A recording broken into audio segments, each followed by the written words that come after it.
आज हम भारत के क्रांतिकारियों में से एक क्रांतिकारी वीर उधम सिंह के बारे में जानेंगे। दोस्तों, आज़ादी की लड़ाई में अनेकों क्रांतिकारियों ने अपना योगदान दिया। उन्हीं में से एक क्रांतिकारी थे वीर उधम सिंह जी।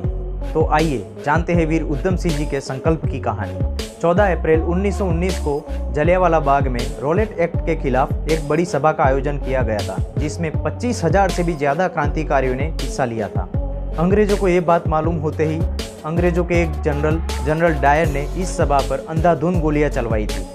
15 मिनट के अंदर 1650 से भी ज़्यादा राउंड गोलियों के फायर किए गए थे और 3000 से भी ज़्यादा क्रांतिकारी वहीं पे तड़प तड़प कर मर गए। दरअसल जलियांवाला बाग में घुसने के लिए और बाहर निकलने के लिए एक ही गेट है और गेट पे जनरल डायर ने एक बड़ी सी तोप लगवा दी थी ताकि कोई भाग कर निकल ना पाए। जलियांवाला बाग में 2 कुएं हैं जिसे अंधे कुएं के नाम से जाना जाता है। जब गोलियां चलने लगी तो लोग बचने के लिए कुओं में कूदने लगे और कुछ ही देर में पूरे दोनों कुएं लाशों से भर गए। इस काम के लिए अंग्रेज सरकार ने जनरल डायर को प्रमोशन दिया और लंदन भेज दिया। वीर उधम सिंह जी इसी हत्याकांड के बीच में जलियांवाला बाग में शामिल थे। तब उनकी उम्र मुश्किल से 11 या 12 साल की रही होगी।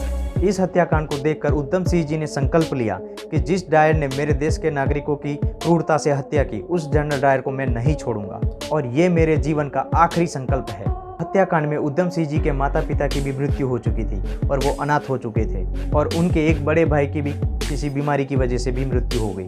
फिर उधम सिंह जी एक अनाथ आश्रम में पलने बढ़ने लगे। संकल्प लेने के बाद उधम सिंह जी ने सोचा कि डायर को मारने के लिए लंदन जाना होगा और लंदन जाने के लिए बहुत सा पैसा लगेगा, तो किसी के आगे हाथ फैलाने से अच्छा है कि मैं खुद मेहनत करके पैसा कमाऊँ और लंदन जाऊँ। फिर उन्होंने कारपेंटिंग का काम शुरू किया और कारपेंटिंग का काम करते करते धीरे धीरे उन्होंने इतना पैसा जमा कर लिया कि वो अमेरिका जा सके। फिर उधम सिंह जी अमेरिका से लंदन पहुँचे।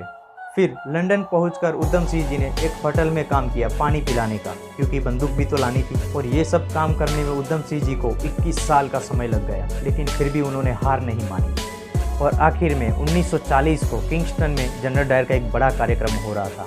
उधम सिंह जी उस कार्यक्रम में पहुंचे और जेब से रिवॉल्वर निकालकर जनरल डायर के सीने में 3 गोलियां एक एक करके डाल दी और उन्होंने अंत में एक ही बात कही थी कि आज मैंने अपनी ज़िंदगी का 21 साल पुराना संकल्प पूरा किया है, अब मुझे एक भी मिनट और नहीं जीना है। ये कहते हुए उन्होंने रिवॉल्वर अंग्रेज अधिकारी को सौंपने के लिए बढ़ाई, तो उस अंग्रेज अधिकारी के हाथ भी कांप रहे थे। उसे डर था कहीं ये मुझे भी ना मार दे। उधम सिंह जी ने कहा, घबराओ मत, मेरी दुश्मनी तुमसे नहीं जनरल डायर से थी, जिसने मेरे देश के नागरिकों को क्रूरता से तड़पा तड़पा के मारा था। क्रांतिकारियों का इतना ऊंचा आदर्श कि जो संकल्प लिया है उसे पूरा करने के लिए पूरा जीवन उसी में बिता देना, चाहे फिर 10 साल लगे, 20 साल लगे या 50 साल लगे। ये हमें शहीद उधम सिंह जी से सीखने लायक है।